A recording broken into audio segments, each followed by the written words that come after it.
Hallo von mir. Ja, für uns geht es heute ins nächste Abenteuer nach Spanien. Wie ihr seht, bin ich in einem Campervan. Ich habe mir den Camper von meinem Papa ausgeliehen. Bin ich auch sehr froh, weil er dafür die Reise seines 17. Hochzeitstags sausen lässt. Die ist nämlich übermorgen. Das sind nämlich 1925 Kilometer bis nach Spanisch-Lappland. Da wird nämlich unsere Tour starten. Ich bin noch nie Campervan gefahren. Also für mich ist tatsächlich das jetzt das größte Abenteuer der ganzen Reise. Aber wir werden natürlich auch noch andere coole Sachen erleben. Ich freue mich auch unglaublich auf Spanisch-Lappland. In Schottland war es ja teilweise schon echt leer. Da gab es 6 Menschen pro Quadratkilometer und dort soll es eine Person pro Quadratkilometer geben. Also wirklich pure Einsamkeit. Ich freue mich auf die Sonne nach endlich 2 Jahren Wales und Schottland.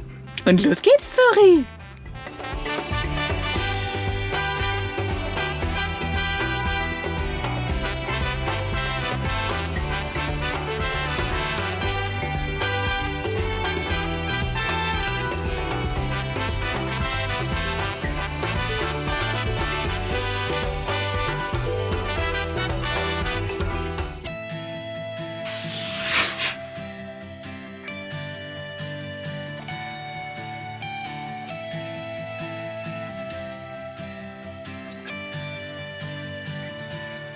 Wir haben es bis Frankreich geschafft. Jetzt haben wir morgen noch 14 Stunden Fahrt. Das wird noch ganz schön heftig. Guten Morgen, Zuri. Da waren wir so weit weg voneinander. Oh. Das ist wirklich idyllisch für einen Autobahnrastplatz. Vor allem, wenn man hier so ein bisschen reingeht. Wir sind jetzt in der Nähe von Lyon. Ich habe mir jetzt meinen ersten Kaffee geholt. Und es gibt aber scheinbar überhaupt keine vegane Milchsachen. Deshalb ist es gut, dass ich meine Hafermilch mitgenommen habe und dass ich sogar einen Luxuskühlschrank habe. Und die Zuri hat immer noch keine Lust auf Frühstück. Das sind die Pyrenäen. Wir sind gleich in Spanien.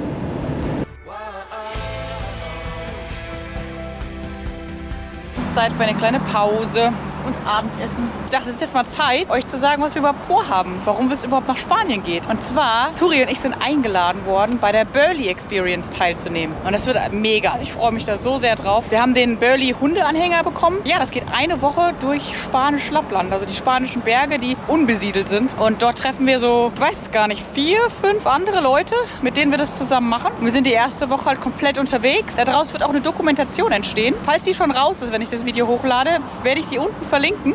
Und danach geht dann weiter, weil ich dachte, wenn ich schon mal in Spanien bin, dann werde ich auch mir einfach Spanien nochmal angucken, weil es ist ja auch schon echt ein weiter Weg. Aber ich habe so Lust, auch endlich mal Fahrrad zu fahren in der Wärme und in der Hitze. Ja, dann esse ich jetzt mal mein Abendessen und dann geht's weiter. Wir haben immer noch 6 Stunden Fahrt vor uns. Ach so, was ich vielleicht noch erwähnen sollte ist, dass Zuri und ich bis auf letzte Woche, wo wir einmal 80 Kilometer mit dem Fahrrad und Anhänger gefahren sind, jetzt ein Jahr lang kein Fahrrad gefahren sind.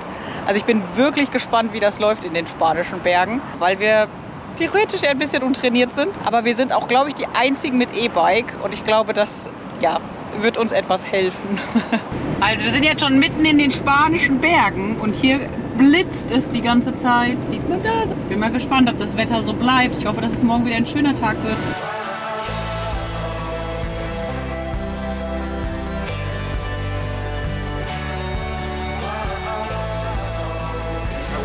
So, wir sind angekommen. Da hinten steht schon mein Fahrrad.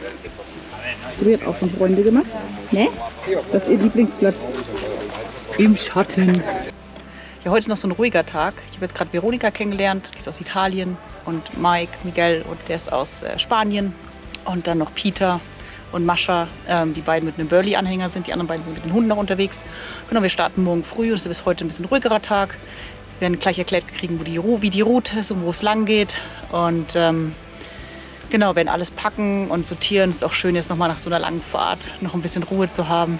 Zuri kümmert sich auch gut um mich. Ne? Ich hoffe, dass sie langsam mal Frühstück isst. Sie isst immer lieber, wenn andere Hunde da sind. Von daher hoffe ich, dass sie jetzt langsam mal isst. Hier auch echt eine schöne Aussicht. Und ich werde jetzt auch gleich mal Mittag essen. Kurz darauf begannen schon die ersten Videoaufnahmen. Sie stellten uns 4 Fragen, auf die wir spontan Antworten geben sollten. So, wir haben jetzt die Fahrräder alle vorbereitet. Die ersten Interviews sind auch schon alle geführt worden. Meins musste leider zweimal geführt werden, weil ich irgendwie unscharf war. Ja, ist voll cool, dass hier auf dem Campingplatz alle Hunde auch freilaufen dürfen. Hier gibt es auch super viele und ich bin schon super aufgeregt. Ich freue mich schon. Hier ist das neue Setup. Ich habe von Kalkoff ein diesmal All-Mountainbike zur Verfügung gestellt bekommen, was richtig cool ist. Ich freue mich schon richtig drauf. Das ist halt Mountainbike-Reifen und auf was ich mich tatsächlich auch freue, sind die 12 Gänge. Ich bin gespannt, wie sich das auf den Bergen auswirken wird. Es soll wohl einen Teil geben, der 17% hat. Da müsste ich ja normalerweise mit meinem alten Fahrrad mit 10 Gängen schieben. Aber mal gucken, ob das mit den 12 einen Unterschied macht. Und dann haben wir auch einen neuen Anhänger bekommen. Und zwar einen Burley. Und der ist richtig groß. Ich habe hier in die Seiten Netze gespannt, weil ich kann jetzt alle meine Sachen hier drinnen unterbringen, was super praktisch ist. Das heißt, ich kann auch während der Fahrt an allem ran. Ich habe hier noch eine kleine Tasche hingemacht, 12 Liter. Die neuen Akkus von Bosch, die haben leider keinen Tragegriff mehr. Deshalb habe ich hier jetzt eine Packsafe-Tasche genommen und habe sie dann trotzdem noch hier am Fahrrad festgemacht. Am Abend, bevor es losging, erklärte Peter uns die Route. So, when we arrive to Calavilla Lake, all the GPS are going to say Denn wenn wir uns verlieren sollten, gibt es kein Handyempfang und einfach pure Einsamkeit. Denn unsere Route liegt mitten in den Montes Universales, dem Ground Zero von Spanisch-Lappland. Spanisch-Lappland ist ein Gebiet in Spanien mit der doppelten Größe von Belgien. Dort wohnen weniger als 7 Personen pro Quadratkilometer. Das ist genauso viel wie in den schottischen Highlands oder Lappland. Ground Zero hat die Größe von Mallorca und hat mit weniger als einer Person pro Quadratkilometer genauso viele Einwohner wie die Sahara-Wüste und es werden immer weniger. Aus dem Grund hat Ernesto Pastor vor einigen Jahren die Bikepacking-Route Montañas Vacías entworfen, um Menschen diese wunderschöne Gegend näher zu bringen. Die Route ist etwa 680 Kilometer lang und wir werden davon etwa 300 Kilometer fahren. Der Startpunkt unserer Tour lag 30 Kilometer entfernt und so mussten erstmal alle Fahrräder auf einen winzig kleinen Anhänger geladen werden. Ja, wir haben auf meinem Fahrrad leider das Vorderrad nicht so richtig abbekommen. Jetzt kriegen wir es aber auch nicht mehr so richtig dran. Jetzt müssen wir irgendeinen Mechaniker anrufen, der uns hilft, das wieder dran zu montieren. Jetzt ist es erstmal mit dem Reifen im Anhänger und dann kümmern wir uns darum, wenn wir da sind.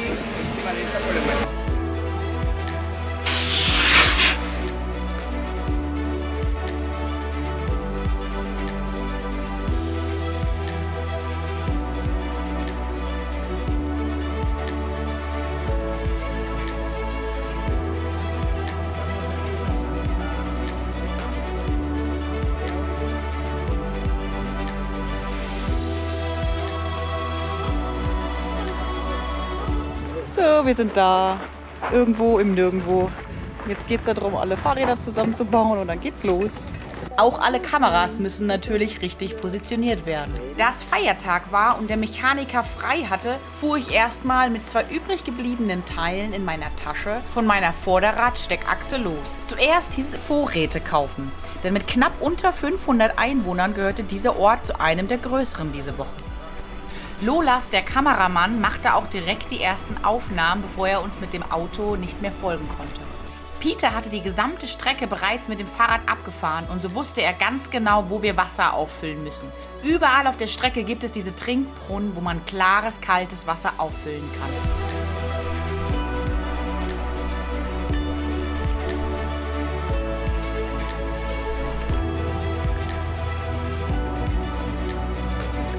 Am stärksten beeindruckt hat mich oft Vero aus Italien. Denn sie war oft die schnellste den Berg hinauf und das, obwohl sie ihren Hund Nala transportierte.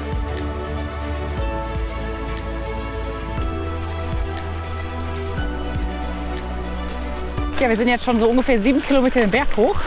Und ich muss sagen, ich bin super froh über meine 12 Gänge, weil das macht einen riesen Unterschied. Und es ist auch voll schön zu sehen, wie die 3 Hunde super viel Spaß miteinander haben. Ich glaube, es ist richtig angenehm für Zuritis mal auch ein bisschen Hundegesellschaft zu haben. Aber es ist natürlich immer lustig, weil Zurit natürlich immer die Erste sein muss. Das merkt man natürlich auch jetzt, dass sie immer vorrennt. Ja, und heute Morgen war es richtig kalt, 5 Grad vielleicht. Und jetzt ist es super warm. Ich würde sagen vielleicht 26 oder so. Und wir sind so auf 1300 Meter. It reminds me a lot of Sweden. Uh-huh. Have you been there? Forest. Yeah. Yeah. Also with the rocks and this is the viewpoint? Yeah, this is just, you have to go walking concept. Okay. Der höchste Punkt des Tages war der Aussichtspunkt de la Potera. Hier gibt es auch eine Schutzhütte, wo man übernachten kann. Da unten sind wir hergekommen, aus diesem Dorf.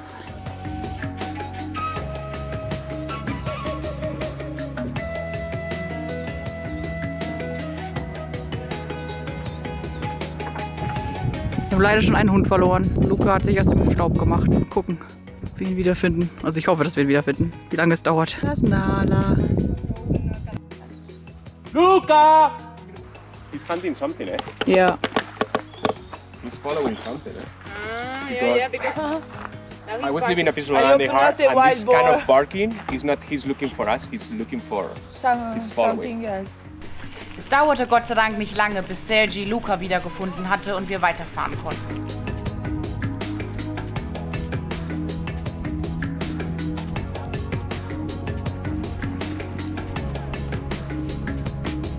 Diese Viehgitter auf dem Boden sind für Hunde gar nicht so ungefährlich und ich bin froh, dass sich Zuri trotz mancher Abstürze noch nie wirklich verletzt hat.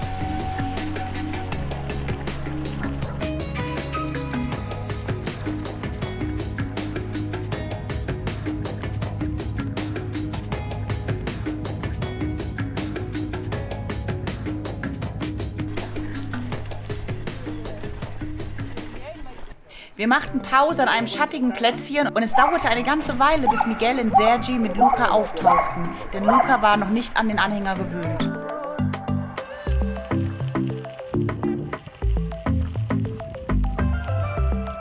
This is amazing!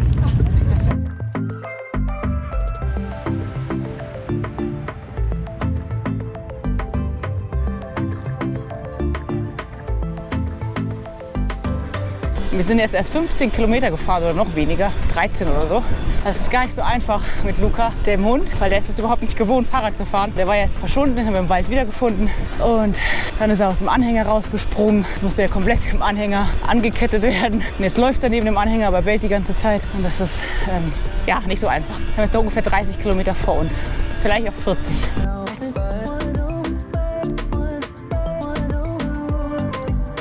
I just realized this morning that my solar panel stopped working. Because what kind of job you have? Mein nicht funktionierendes Solarpanel sollte leider bei weitem nicht das letzte technische Problem auf meiner Reise bleiben. Und das nächste Unheil kündigte sich schon an.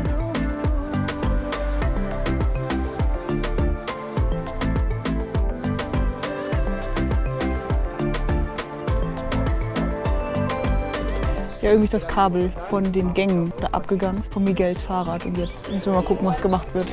Ja, wir sind noch nicht so weit gekommen. 16 Kilometer, jetzt haben wir schon 4:30. Okay, wir fahren jetzt ohne Miguel weiter. Ihm wird jetzt ein Auto gebracht und mit dem muss er jetzt irgendeinen Fahrradhändler aufsuchen, der ihm hoffentlich das Kabel repariert. Weil unterwegs können wir jetzt hier nichts machen. Und wenn das heute noch klappt, dann kommt er wieder zu uns und wenn nicht, dann schläft er im Apartment von dem Filmteam und dann kommt er morgen hoffentlich wieder zu uns. Oh, ganz schön viel los heute. Ich bin gerade mal 16 Kilometer gefahren.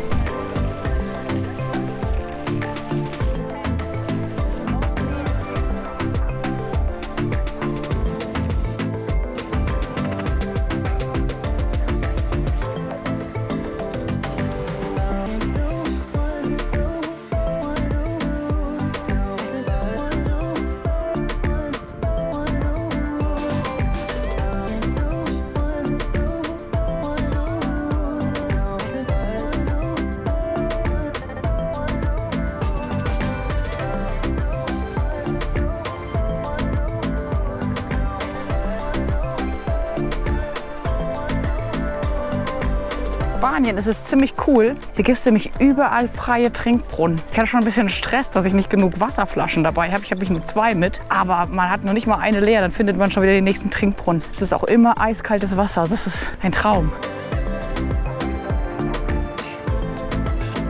Immer wenn die Straßenverhältnisse es zugelassen haben, kam Lolas und filmte uns.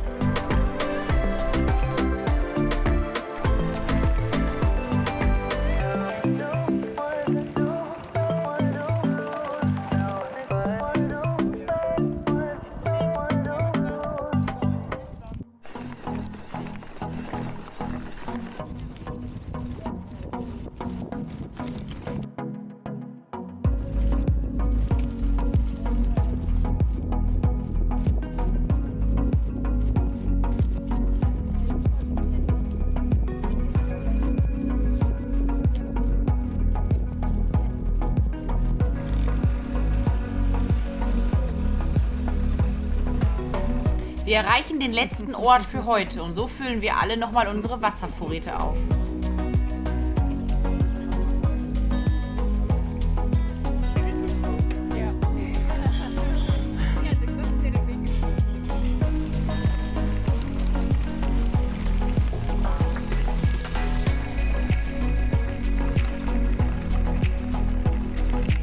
Wenn es heute nur mehr Stop als Go war, bin ich schon echt froh, hier zu sein, weil ich wäre diese Wege nie alleine gefahren. Und jetzt habe ich tatsächlich auch das Fahrrad dafür, wobei das andere ja auch super war. Aber es ist auf jeden Fall cool, Mountainbike-Reifen zu haben und ja, auch einfach eine Gegend zu sehen, die ich normalerweise mir wahrscheinlich nie angeguckt hätte, weil ich davon noch nie gehört habe.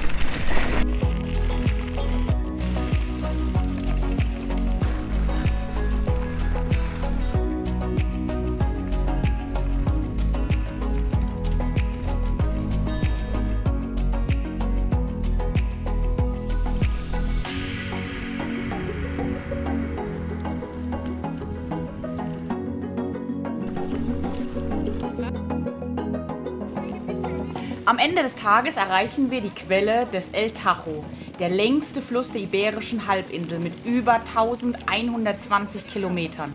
Und Suri lässt es sich nicht nehmen, direkt dort ein Bad zu nehmen. So, wir haben es zu unserer eigentlichen Campsite geschafft, aber wir versuchen jetzt noch 10 Kilometer mehr zu schaffen, weil morgen ein richtig harter Tag wird. Und es soll jetzt aber hauptsächlich bergunter gehen. Aber es ist schon recht frisch geworden. Dann merkt man echt, dass man in den Bergen ist. Ich bin überrascht, wie viel Zuri heute schon gelaufen ist. Die ist super aktiv, obwohl sie ja echt nicht trainiert hat. Gucken, wie es ihr morgen geht. Okay, Zuri, hopp, hopp. Okay, wir haben einen Schlafplatz.